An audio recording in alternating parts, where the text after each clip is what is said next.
The final goal of reaching net zero by 2045 will remain, but it is thought SNP bosses could also axe its annual climate targets. Scotland's SNP government has been forced to drop plans first tabled by Nicola Sturgeon to reduce greenhouse gas emissions by 75% by 2030, after ministers failed to hit their targets.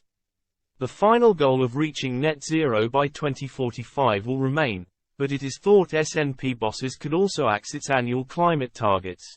A statement announcing the changes is expected to be made at Holyrood on Thursday afternoon.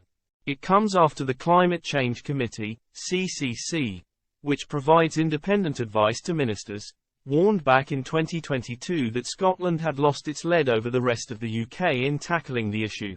Last year the SNP failed to publish a plan it promised detailing how it was going to meet the targets. The CCC said for the first time that the 2030 target was unreachable in March of this year.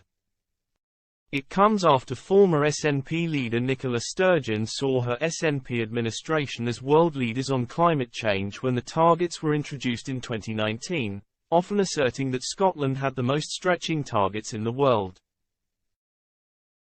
Under her leadership, the Scottish government became the first in the world to declare a climate emergency, and Glasgow hosted the COP26 Climate Summit in 2021, but environmentalists were unconvinced and believe the emergency response never came.